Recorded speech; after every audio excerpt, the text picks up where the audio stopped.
Des parents à aimer, une ville pour flâner, des pauvres à aider, des mains pour travailler, des oiseaux pour rêver, une guitare pour chanter. Voilà ce que j'ai reçu du bon Dieu quand je suis née. La la la la la la la la la la la la la. Des amis pour mentir, un amour pour souffrir, un mari pour sortir, des rides pour enlaidir, des malaises pour guérir, une guitare pour pleurer. Voilà ce qu'a vieillir toute une vie va m'apporter. La la la la la la la la la la la la la. Un ami pour m'aider à mourir sans regret, une famille pour pleurer, une couronne pour cacher la terre où m'enterrer, ma guitare aux côtés. Voilà les souvenirs que je garderai pour partir. La la la la la la la la la la la la la. Mais je n'ai pas 20 ans et j'ai un cœur léger, une guitare pour chanter et tes yeux à aimer.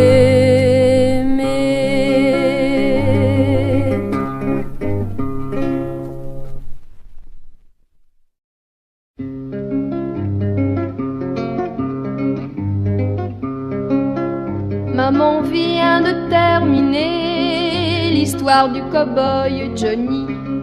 Petit Pierre l'a écouté, s'est endormi. Dans le ciel, la lune, lui, éclairant le petit lit où l'enfant a souri en retrouvant Johnny. Il est dans la pampa, sa monture n'est plus de bois, plus de rue, plus d'auto, mais de l'herbe et des chevaux. Il rattrape au lasso les fuyards de son troupeau. Johnny à ses côtés s'est gaiement mis à chanter. Oh, oh, oh, oh, oh. Tous les chevaux sont rentrés lentement, la nuit est tombée. Cependant Cowboy City n'est pas endormi car le bar est éclairé. Le village est réuni, le shérif est arrivé en compagnie de Johnny.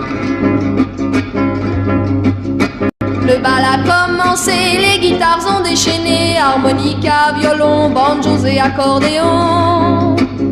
La danse est endiablée entre deux verres de whisky, éclate des youpi. Mais Pierrot s'est réveillé.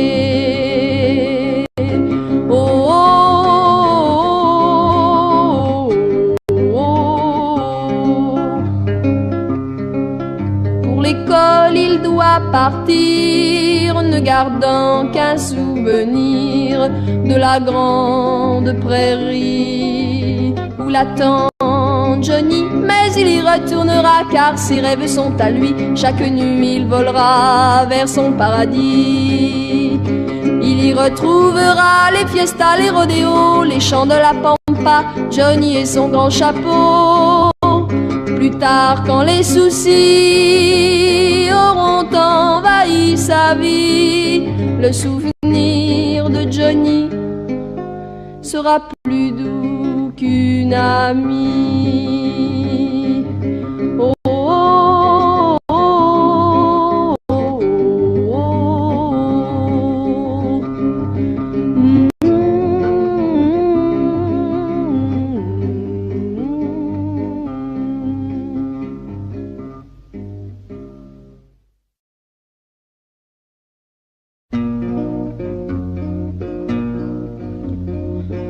Nous habitions tous deux la même ville, et notre école était la même aussi. Le soir venu, les garçons et les filles sur le trottoir discutaient en amis. Tu étais le costaud de première classique, j'étais une cigale au cœur plein de chansons. Le bac nous paraissait l'examen diabolique qu'il fallait réussir pour le candidaton. Oh mon grand camarade rempli de gentillesse, si nous partions ensemble au long des chemins creux, je confierais mon sort à ta folle jeunesse, et ma main dans ta main, nous marcherions joyeux. Et ce serait tant pis pour la géographie qu'on apprenait dans les livres. Nous serions deux copains contents de voyager par les routes enchantées. Notre amitié est l'image légère du joli temps où nous étions heureux. Quand tu faisais l'école buissonnière, je t'admirais, te croyant audacieux. Tu ne sécheras plus le cours d'histoire de France, tu ne me verras plus demain, tu vas partir. Pourtant je serai là dans ton adolescence, lorsque tu classeras tes chers vieux souvenirs. Nous souffrirons souvent, mon gentil camarade, car la vie nous attend pour nous mettre en prison. Les bourgeois n'aiment pas beaucoup la sérénade, et moins encore peut-être l'esprit François Villon. Nous nous retrouverons enfin devenus sages, bouffis de préjugés bourgeois à notre tour. Et nous saurons comme nous imposer l'usage de regretter l'école, nos printemps, nos beaux jours. Avant de devenir des grinches mécontents, exaltons notre joie de vivre. Tra-la-la-la-la, la-la-la-la, la-la-la-la-la-la.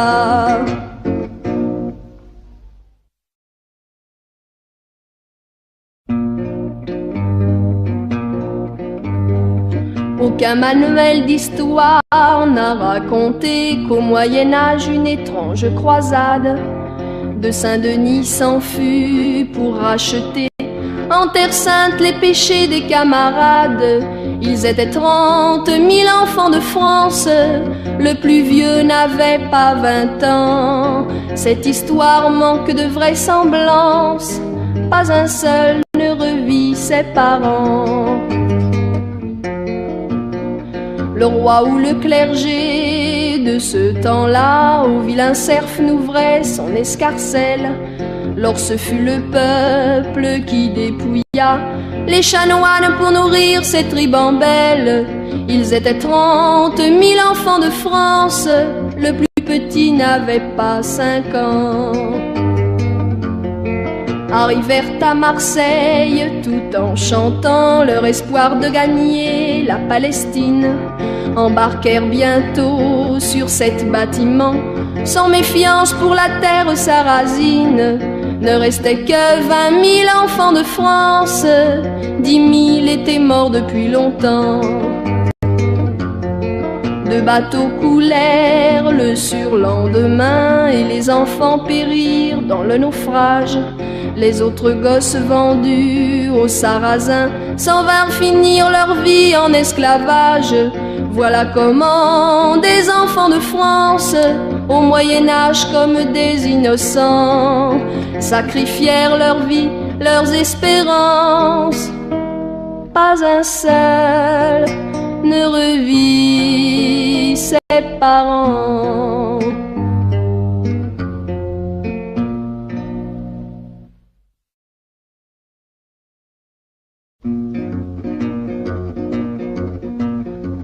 Ça commence au jardin d'enfants où d'innocentes benjamines pour enquiquiner les copines et se faire un brin chouchouté offre à la maîtresse des bouquets, des caramels ou des pralines. On les retrouve à 18 ans dans des bureaux impressionnants où tout marche tambour battant. On y reste obscur, on végète, mais pour obtenir des galons, ces ineffables bergerettes sont gentils avec le patron. Et les vieux qui nous aiment bien n'ont pas connu, c'est évident, tous nos petits embêtements. Au seuil d'un capricieux printemps, un luxueux adolescent vous fait dessous de boniment. On est prêt au saint sacrifice, mais la chèvre au cœur ambitieux, par on ne sait quel artifice, escamote votre amoureux. Et c'est ainsi toute la vie, ces éternelles inassouvies, ces accapareuses de tendresse, sans vergogne et sans gentillesse, écrasent les faibles et les gênants. Ça commence au jardin d'enfants. Et les vieux qui nous aiment bien ont reconnu fort tristement, c'était pareil de notre temps, c'était pareil de notre temps.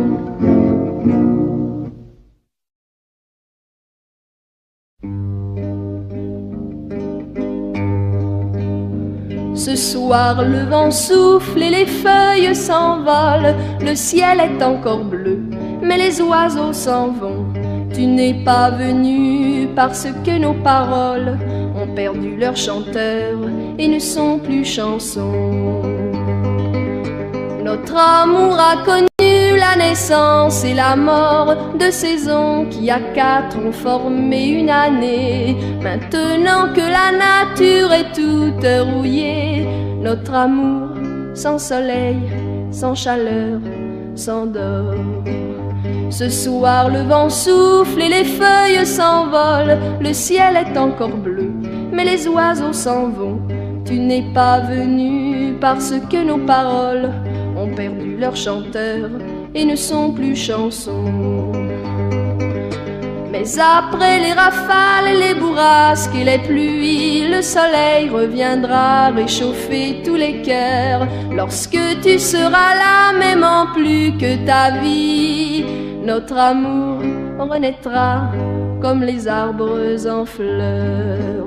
Ce soir-là, dans le chêne qui nous sert de demeure, nos familles au complet seront là voltigeant, car pour la première fois, le coucou chantera l'heure du mariage d'une hirondelle et d'un moineau des champs, du mariage d'une hirondelle et d'un moineau des champs.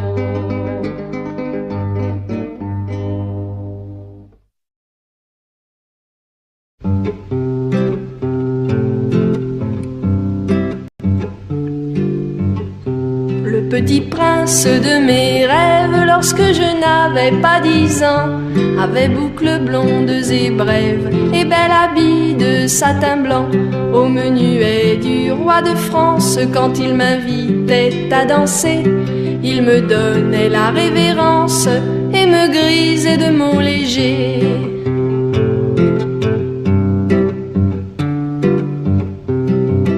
À 15 ans, dans mes rêves en fleurs, il était intrépide et fier, main d'acier pour ses adversaires et gants de velours sur mon cœur. Il traversait la France entière pour me saluer, chapeau bas, le 4e mousquetaire du cher Alexandre Dumas.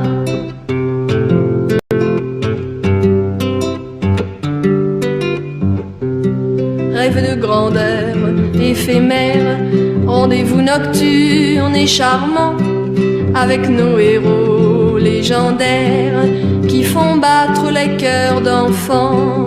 Rêve doux à l'homme solitaire qui se souvient, le jour venu, avoir passé la nuit entière avec un ami disparu. J'ai bien grandi, le petit prince et d'Artagnan le chevalier, venant me rejoindre en province, ont quitté mon tendre oreiller. Mais depuis la semaine dernière, je rêve au petit gars rigolo qui m'aime de si jolies manières et que j'ai connu dans le métro. Adieu donc beaux rêves anciens, habits princiers, côte de maille, place à la côte bleue, au chandail du petit mécano parisien.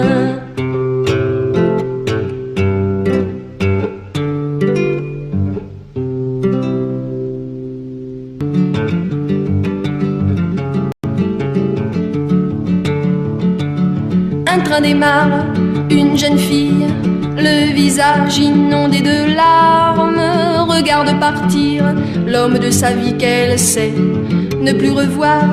Je n'aimerai jamais que toi, l'amour n'existe plus pour moi. Oh comme je hais ce maudit train qui pour toujours t'emporte au loin. Un train démarre et trois garçons, le visage inondé de joie, chantent des chansons, heureux de partir pour des vacances de 3 mois, sur lesquelles leurs parents ont dit: soyez prudents, mes chers petits. Ils ont promis, comme toujours, nous vous écrirons tous les jours. Dans les trains, dans les gares, on promet l'impossible car la joie ou le chagrin du départ prochain font que l'on hait ou bénit le train qui part, qui part. Un train démarre, les trois garçons, rassasiés de rires et chansons, vont retrouver Paris, leurs parents et amis auxquels ils ont si peu écrit. Un train démarre, la jeune fille, le visage inondé de joie, part avec un autre homme de sa vie qu'elle oubliera peut-être aussi. Les promesses que l'on fait dans les gares s'envolent dans la fumée du train qui part, qui part.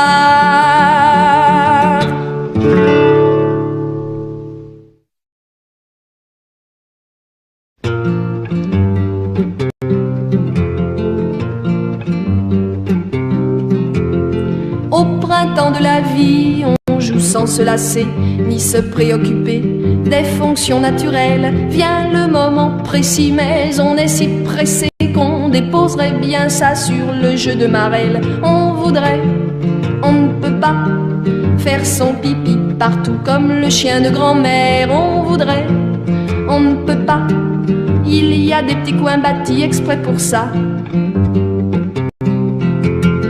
Au printemps de l'année, la nature est en fête, on s'en va dans les prés, on chante, on batifole, le soleil vous inspire, mais le garde champêtre à coups de pied dans les reins vous ramène à l'école. On voudrait, on ne peut pas empaler le bonhomme sur le paratonnerre. On voudrait, on ne peut pas, car la peur du gendarme nous arrête en bas.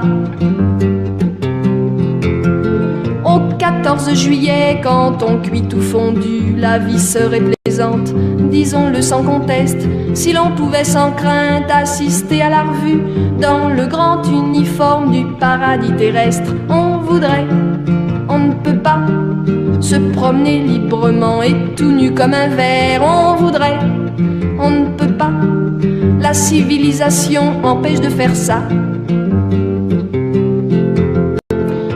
Traverser la vie sur la bonne galère l'est un petit monsieur qui beaucoup vous plairait. Il est loin d'être beau, mais il est millionnaire. Faudrait faire des avances, on n'osera jamais. On voudrait, on ne peut pas, on en a pourtant marre d'être célibataire. On voudrait, on ne peut pas, par timidité on rate ces affaires-là. Quand l'hiver est venu, que les cheveux sont blancs, si la tête est solide, la mémoire fidèle, on se souvient encore de ces folies d'antan qui faisaient bouillonner notre pauvre cervelle. On voudrait, on ne peut pas, c'est toute la tragédie des humains de la terre. On voudrait, on ne peut plus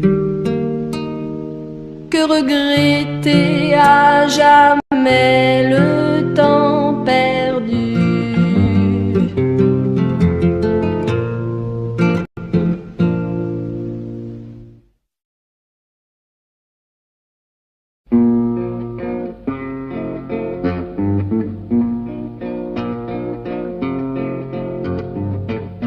La maison de ma grand-mère a son vieux toit tout démoli.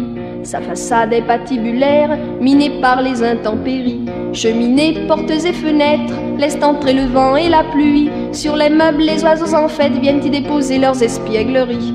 Et pourtant, ma grand-mère n'a jamais voulu la faire réparer. Et pourtant, ma grand-mère n'a jamais voulu la faire réparer.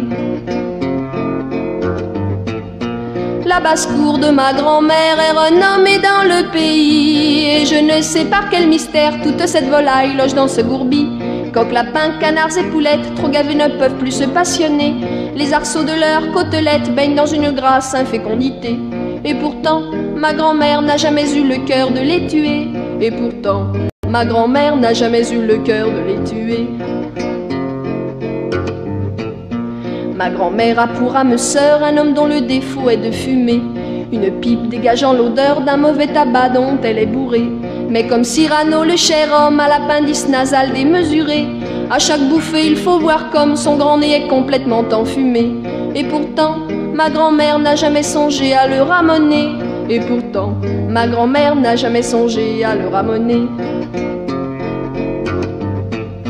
Dans la maison de ma grand-mère, la nature entière vit en liberté. Au jardin, les ombellifères et les coccinelles ont fraternisé. Et si dans ce joli domaine, la bête à bon Dieu est si bien cotée, c'est que ce jardin, quelle aubaine, est l'image du paradis retrouvé. C'est pourquoi ma grand-mère passe au village pour être la plus toquée. C'est pourquoi ma grand-mère passe au village pour être la plus toquée.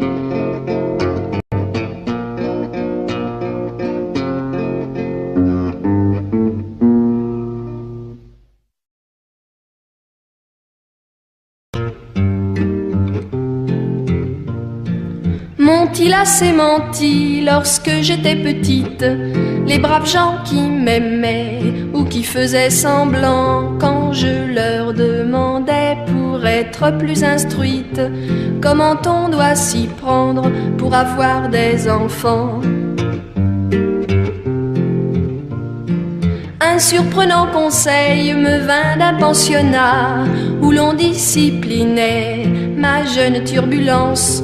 Une maîtresse attardée dans un vieux célibat me disait, si tu pries avec persévérance, le bon Dieu par la poste t'enverra ses courus, des bébés aussi beaux que son petit Jésus. M'a-t-elle assez menti, cette femme de bien, qui n'avait pas d'enfant en son âge canonique, car son vilain visage, faussement angélique, avait découragé même son ange gardien. Quand la famille voulut répondre au questionnaire, ce fut un canular aux multiples versions. Si les filles vagissaient dans les roses trémières, dans les gros choux frisés, on trouvait les garçons. J'ai passé un temps fou dans le grand potager. Pas un chou, pas une rose n'était habité. M'ont-ils assez menti avec leur crucifère, servant de nid douillet aux tout petits garçons? Je n'y ai trouvé que chenilles en habit vert, se métamorphosant en légers papillons. Un garçon stupéfait de mes croyances folles, après avoir bien ri de ma naïveté, entrepris un matin dans la cour de l'école d'éclairer mon esprit sur la nativité. J'appris alors que l'homme, créature raisonnable, unissait à huis clos l'utile à l'agréable. plus que la vérité, la légende est jolie. J'aurai donc mes enfants de cette façon habile. Quand ils me poseront des questions difficiles, tout comme les anciens, je mentirai aussi.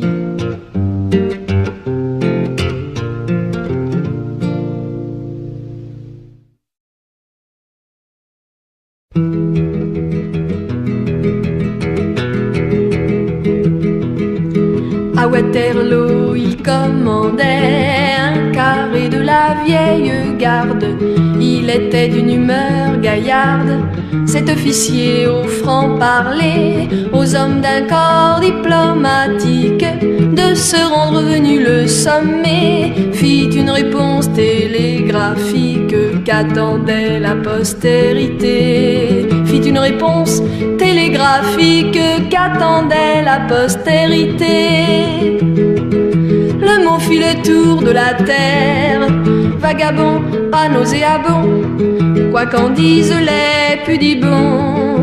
Mais dans une langue étrangère, il semble exilé en prison, tandis qu'en France, il est chez lui. Ne discutez pas l'évidence, la preuve, il est de toute urgence de l'apprendre à nos tout petits. Au début le gosse est docile, il dit bien maman dodo. Mais quand ça n'est plus rigolo, la petite larve imbécile devient sourde comme un vieux pot. Le père présumé s'époumonne, la moutarde lui monte au nez. Il lève des bras désespérés, embraillant le mot de Cambronne. Par l'oreille du petit ange, le mot bref poursuit son chemin, jusqu'à la mémoire du bambin, qui s'en servira, cet étrange, au moment le plus opportun. Et la famille jubilera lorsqu'elle comprendra que déjà, en escamotant une consonne, bébé dit le mot de Cambronne. Et ce sacré petit mot-là convient à tous les états d'âme. Si le bourgeois, la belle dame, l'aristocrate ou le prélat le susurre avec tralala, quand c'est Gavroche qui le claironne avec du titi la diction, il fait du bruit dans la nation, le célèbre mot de Cambronne.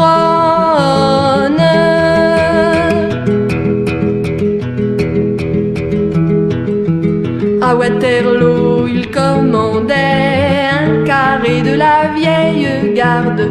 Il était d'une humeur gaillarde, cet officier au franc-parler. Et pour remercier son héros, la douce France polissonne a fait une station de métro au nom du général Cambronne. A fait une station de métro au nom du général Cambronne.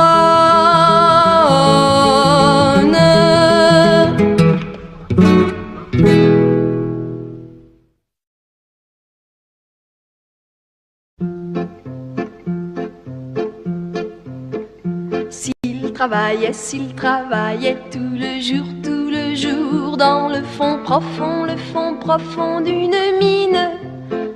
S'il travaillait tout le jour, dans le fond profond d'une mine de charbon. Il espérait un jour, un beau jour, voir le jour qu'il vit, lorsqu'il vit le jour. Mais chaque soir voyait son espoir diminuer, car jamais on ne l'avait fait remonter. Ô toi petit cheval de misère, que l'homme entraîna dans un puits, tu sais bien que là-haut tes frères voient la lumière de la vie. dans le noir de ton domaine. La crasse consolide ta peine. Pourtant parfois dans ton sommeil, tes rêves parlent de soleil. S'il travaillait tout le jour, dans le fond profond d'une mine. S'il travaillait tout le jour, dans le fond profond d'une mine de charbon.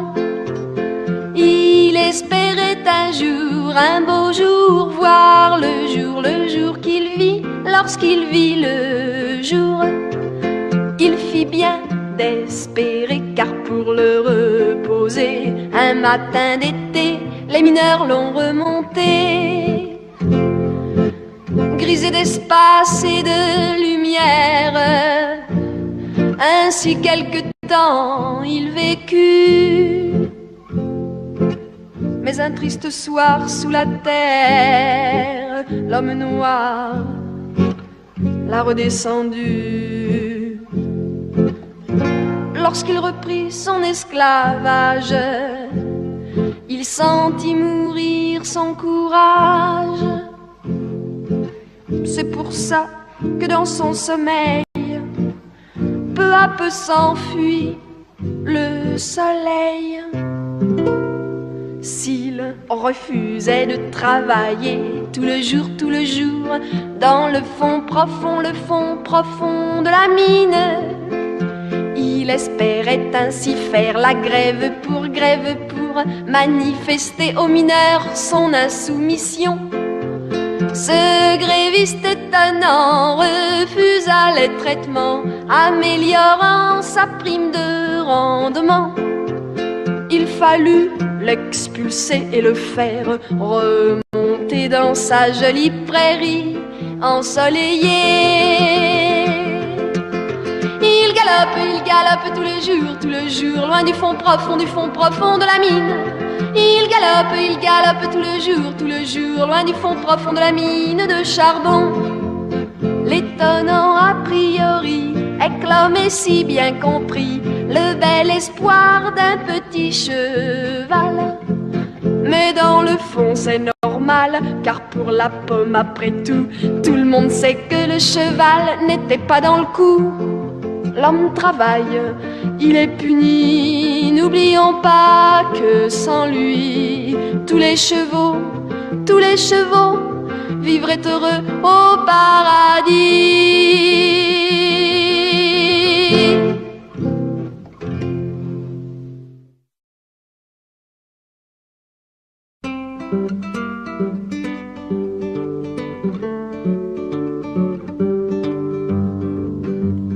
La vie peut paraître triste aux neurasthéniques, aux pessimistes, aux malheureux, aux amoureux déçus, aux gens qui n'admettent pas qu'il existe un tas de passe-temps pratiques, l'opéra ou l'opéra comique, la lecture, les chansons, le cha-cha-cha, le judo, le tabac. Mais à la réflexion, je pense que ma distraction préférée, sans attendre un an, les vacances, me permet de m'évader le jeudi, le dimanche, car une séance d'1h30 me met en joie. Certains trouvent que c'est de la démence, car j'aime pleurer au cinéma.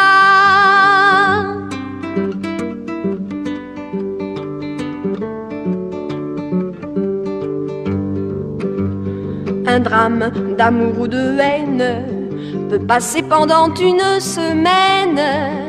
Fidèle au poste, chaque soir je suis là, armée d'un mouchoir et comme une madeleine. Je pleure tant j'ai de la peine de penser que j'ai pleuré la veille. On ne devrait pas faire des films aussi beaux pour les sentimentaux. Mais à la réflexion je pense qu'une fois le rideau retombé sur la toute dernière séquence, je me reprends à pleurer, j'en revoudrais encore car une séance d'1h30 me met en joie. Certains trouvent que c'est de la démence, car j'aime pleurer au cinéma.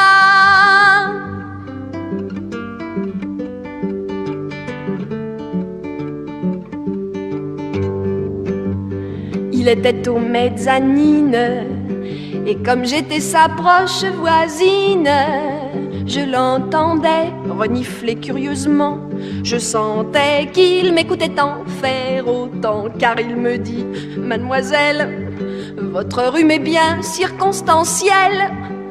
Voyant ses larmes, je compris son émoi. Il pleurait tout comme moi. Mais à la réflexion je pense que si nous nous sommes repérés, c'est un coup de la providence qui nous regardait sangloter sur le malheur des autres, car on se fiance.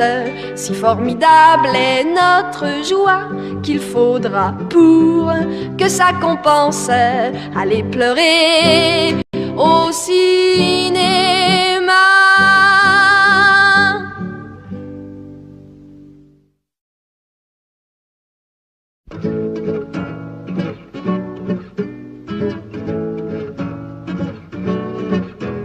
Pour que dans mon berceau on m'ait vêtu de bleu, et que déjà très tôt on m'ait appelé monsieur, pour couper mes cheveux en brosse comme les Indiens, et siffler dans la rue comme le font mes copains, pour grimper dans les arbres comme le faisait Tarzan, avec un grand couteau serré entre les dents, pour être dans la fanfare, tambour ou hélicon. Moi j'aurais aimé être garçon. Malheureusement depuis longtemps, j'ai dû me faire une raison, car je ne suis pas un garçon. Pour surveiller minutieusement chaque matin la pousse d'une moustache qui je crois m'irait bien, pour être Saint-Cyrien au pantalon Garance, ou devenir footballeur dans l'équipe de France, pour être l'adorable amoureux de Pénet, en offrant quelques fleurs à celle que j'aimerais, puis lui prouver ma force sans rime ni raison. Moi j'aurais aimé être garçon, mais en naissant malheureusement m'attendait une déception, car je n'étais pas un garçon.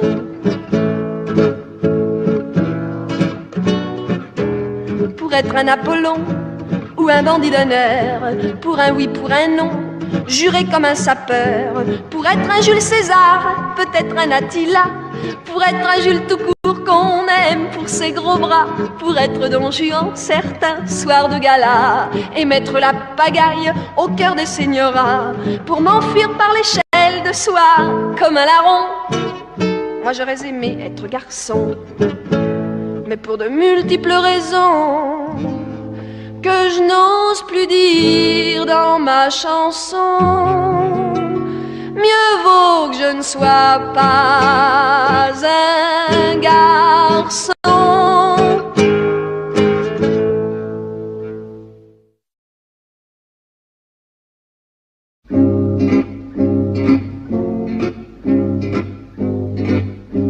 Quand tu es venu à Paris pour la première fois, tu ne parlais que le danois. Je n'ai pas du tout compris ce que tu disais, je n'entendais que le français. Sans me connaître néanmoins, t'as pensé que tu m'aimerais bien. En toi j'ai placé ma confiance, tu devins mon ami d'enfance. Mais un bien triste jour pour ton lointain pays, plein de chagrin tu es parti. Dans 5 ans m'as-tu dit avec un gros soupir, vers toi je pourrais revenir. Comme je t'aimais bien de sang-froid, j'ai bravement appris le danois. De ton côté tu m'écrivais, maintenant je parle français.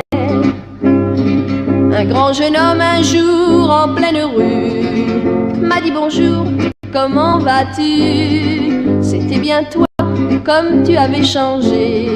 Gentiment tu m'as embrassé. Bien sûr maman a accepté quand tu es venu lui demander la main de celle que tu aimais, en danois et puis en français. Je t'aime beaucoup mais quelquefois je repense au petit danois qui sans bien pouvoir s'exprimer m'a fait connaître l'amitié.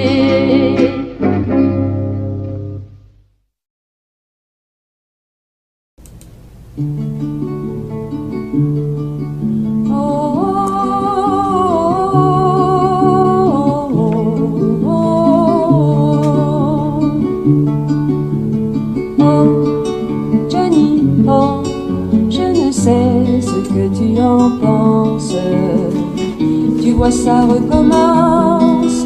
Je rechante devant un micro. Johnny Ho, elle commençait comment ta romance? Ma première chanson, ma sortie de l'enfance. Je te faisais confiance, Johnny Boy insouciance, tu étais mon héros. Ma guitare dissonance, ma voix adolescence te prêtait leurs échos. Maman vient de terminer l'histoire du cow-boy Johnny. Petit Pierre l'a écouté, s'est endormi. Dans le ciel, la lune lui éclairant le petit lit où l'enfant a souri en retrouvant Johnny. Oh, Johnny, oh, j'accélérais toujours la cadence. Je faisais un western de la course de tes chevaux. Johnny, oh, je me voyais en toute innocence, rattrapant l'assaut, les fuyards du troupeau. Je te faisais confiance, j'avais l'âge insouciance de suivre mon héros. La guitare turbulence et la voix imprudence, je rythmais ton tempo. Le bal a commencé, les guitares sont déchaînées, harmonica, violon, banjos et accordéon. La danse est endiablée entre deux verres de whisky, éclate des youpi. Mais Pierrot s'est réveillé. Oh, oh, oh, oh, oh. Johnny, oh, ça fait drôle, 20 ans de silence, 20 années d'absence. Quand j'y pense, j'en ai le cœur gros. Johnny, oh, j'ai oublié la fin de ta séquence, oublié ma chanson, ma sortie de l'enfance. Je te faisais confiance, Johnny Boy insouciance, tu étais mon héros. Mais le temps impatience a effacé les mots, ne laissant que l'écho. Oh, oh, oh, oh, oh,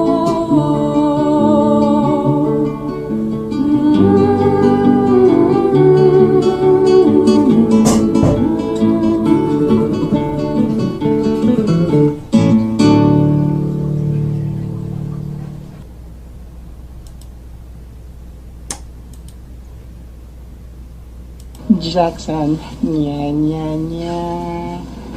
Jackson, gna gna gna. Il y avait une fille à Jackson, on allait se marier à Jackson.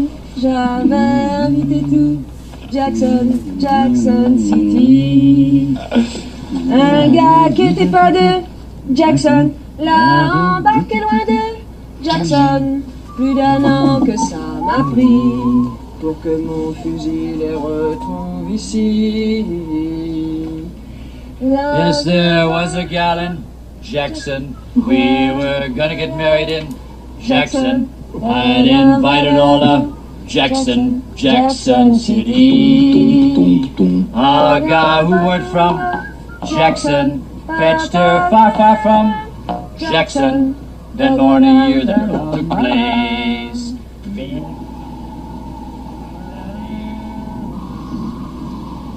Vous la connaissez cette chanson?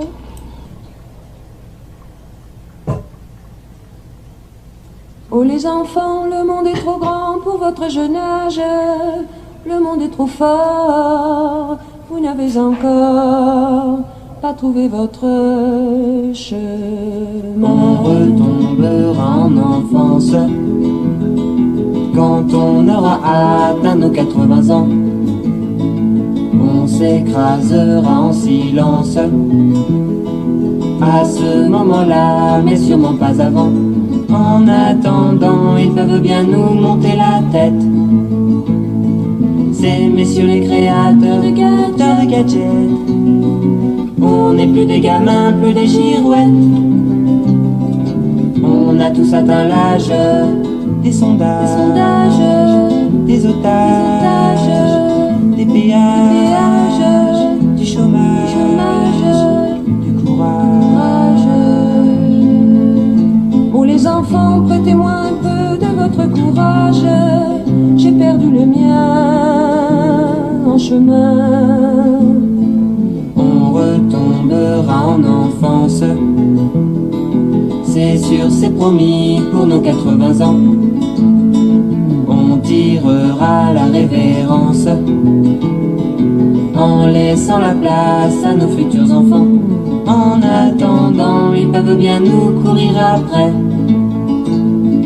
Ces messieurs des milieux bien informés, on n'en veut pas de leur morosité. On veut dire ce qu'on pense, sans méfiance, sans prudence, sans violence, sans défiance, tolérance. Oh les enfants, rappelez-moi ce qu'est la tolérance. Je l'ai oublié en chemin. On retombera en enfance. Ne nous poussez pas, il n'y a rien d'urgent. On sera pour une expérience comme vous aujourd'hui, où on fera semblant. En attendant, ils peuvent bien nous jouer leur théâtre. Les découpeurs de cheveux en quatre. On n'est pas de la graine à psychiatre. On sait ce que signifie économie, démocratie, pornographie, démagogie,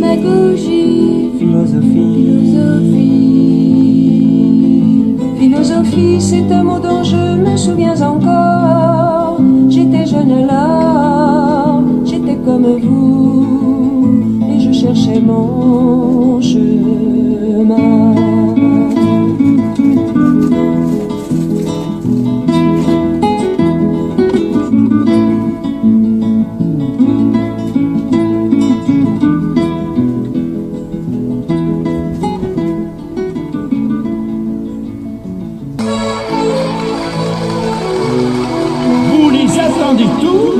Ils ont fait le tour de la France pour vous. Voici vos clowns, Alex et Clafoutis. Il passa toute son enfance à suivre ses parents qui faisaient le tour de la France avec un cirque ambulant. Il voyait dans tous les coins de France des enfants comme lui qui rêvaient de sa vie de vacances, d'école en sursis. Ils avaient de beaux habits pourtant, des livres plein les bras. Sûrement qu'ils savaient lire dedans, lui il ne savait pas. Car lui faisait le tour de la France, ça c'était important. l'essence, toujours plus loin, toujours devant. Et monsieur Alex, ils sont tout petits les enfants ce soir. Non, pas petits, ils ne sont pas petits, ils sont assis.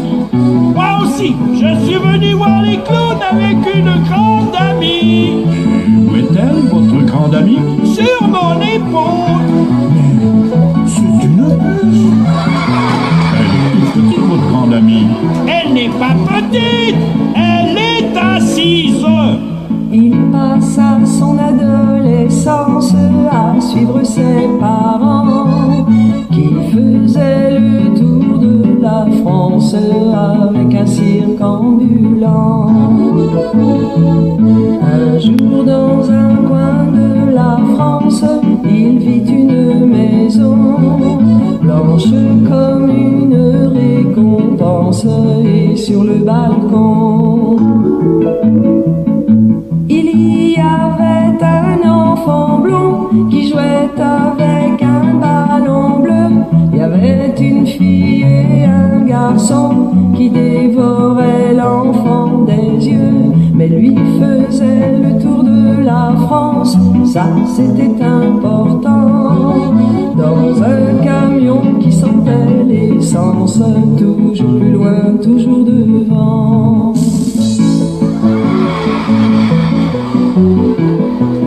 La Foutie, qu'est-ce qu'elle mange, votre grande amie la puce? Des bananes.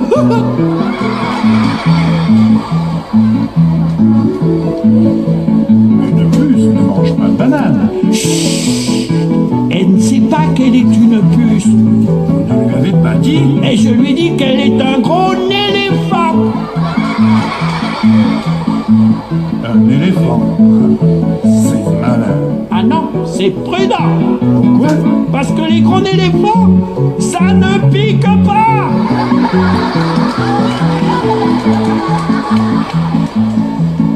Un jour viendra, souvent il y pense, ses parents s'arrêteront. C'est là que s'arrêtera leur France, c'est là qu'ils mourront. Lui ne saura rien dire et rien faire s'il s'arrête aussi. À force de murs, de barrières, on désapprend sa vie. Alors il fera le tour de la France comme faisaient ses parents. Dans son camion qui sent bon l'essence, toujours plus loin, toujours devant. Clafoutis? Monsieur Clafoutis. Monsieur Clafoutis. Pourquoi n'avez-vous pas dit à votre puce qu'elle est un rossignol? Parce qu'elle ne sait pas chanter. Alors, un petit lapin? Elle n'a pas des oreilles. Bon alors, une grenouille? Ah, c'est pas nager. Ben, je ne sais pas. Un beau coquelicot? Eh, les coquelicots, ça mange pas des bananes. Alors, dites-lui qu'elle est un gentil serpent à lunettes. C'est pas bon de jouer avec les allumettes. Lunettes, monsieur Clafoutis. C'est pas bon de dire mette. Alors il fera le tour de la France comme faisaient ses parents. Dans son camion qui sent bon l'essence, toujours plus loin, toujours devant. Maman, Ouais. qu'est-ce que mangent les puces? Qu'est-ce qu'elles mangent? Les puces, elles mangent des chiens. Des poils. Des poils de chien. Allez, tu viens, on rentre.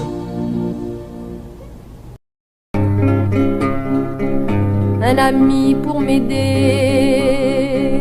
à mourir sans regret, une famille pour pleurer, une couronne pour cacher la terre où m'enterrer, ma guitare aux côtés. Voilà les souvenirs que je garderai pour partir. La la la la la la la la la la la la la.